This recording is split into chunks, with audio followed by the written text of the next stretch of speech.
So here's the thing. My house had really dark 80-year-old varnished pine dark ceilings, and in my rental agreement the one thing I can't change is the ceilings because they're real wood and the landlord would like to keep them that way. However, I was determined to find some kind of solution to these dark ceilings. So I googled and googled. I spent hours digging online trying to find something.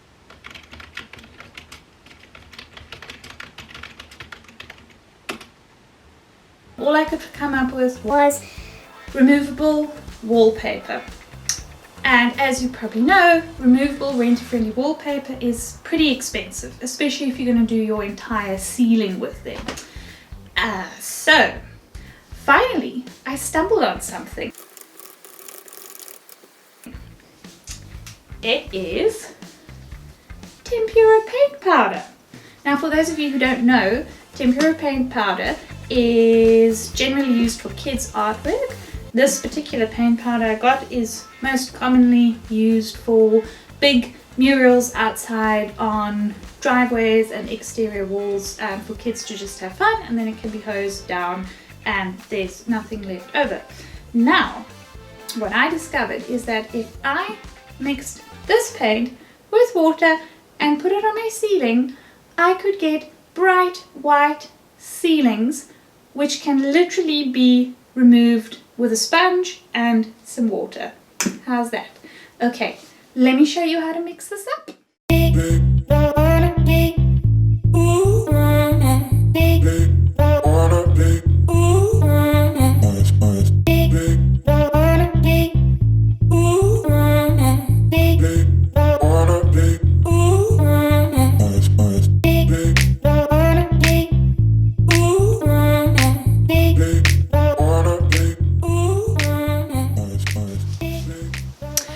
I'm back.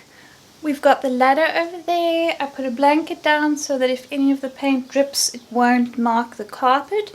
Now this paint does come out of clothing and materials. However, it's a bit more tricky with the carpet. I've taped off an area for me to start painting because as you can see, we've got these funny segmentations going on. This ceiling is tongue and groove T&G planks, which look the nicest and work the best for me with these planks because they have these little grooves in them.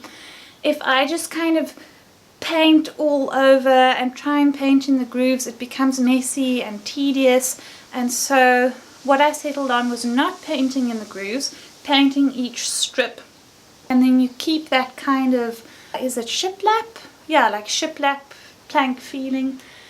And the other thing is, we started out with a roller. When the roller was rolling, it didn't create the nicest effect. It was a little bit like speckled pattern.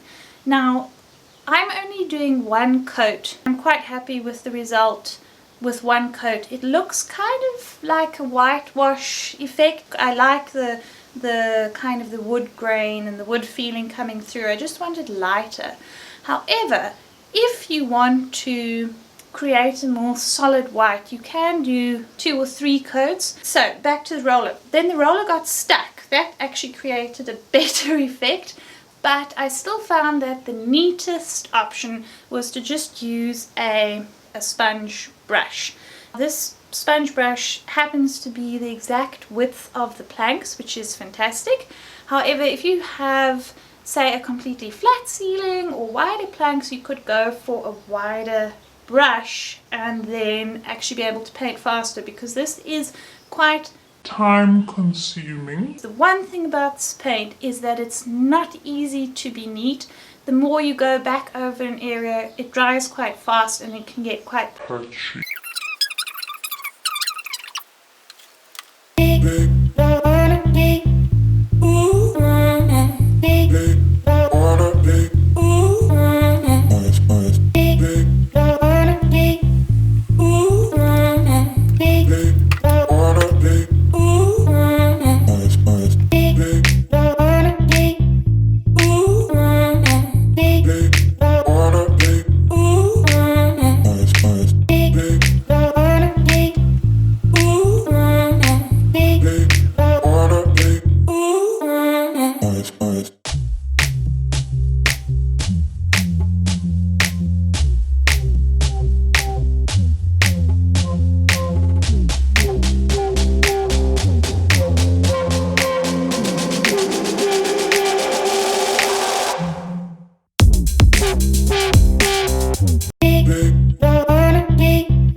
of this removable ceiling paint. One, it is removable. It is a renter-friendly hack to transform your ceilings. It will also take some time. I would recommend using a steam mop if you have a steam mop. That is what I did on a section that I painted and then removed and repainted, just to check that it would come off nicely with the grooves and everything. The other con is that it takes time to apply, so it will take time to apply and it will take time to clean off, because you do have to be careful to get a neat finish if you are going for the whitewash effect. If you do multiple coats, then it's easier, because any blotchiness you can just paint over again, and 2 or 3 coats later it will be uniform. So that's the pros and cons. Oh, and the other pro is that it is very, very, very affordable. Tips for applying. I would recommend going with a lighter consistency. Try thicker and thinner variations and see what's easier for you to apply. I found that if I added a bit more water than the recommended amount on the can, then it wouldn't dry so quickly, because it is a very quick drying kind of paint.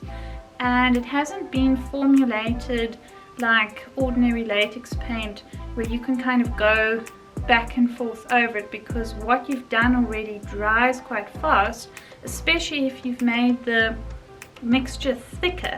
And then when you go back over with your brush as you're doing the sections, then that can kind of create multiple coats on certain spots if the other coat is drying quickly and it's not blending with the new wet paint that you are busy applying. So I found more water is better. That way you can kind of go over further back without getting into dry paint territory where you then creating multiple coats, and that created a neater finish. Just play around, see what works for you. And then the other thing I'd recommend is, if you can, not going too deeply into crevices, because that might be more tricky to clean out than if you stay out of the crevices. So like on my ceiling, I've got the tongue and groove planks going on, and so I didn't go into the grooves, which was easier to paint, kept the tongue and groove effect,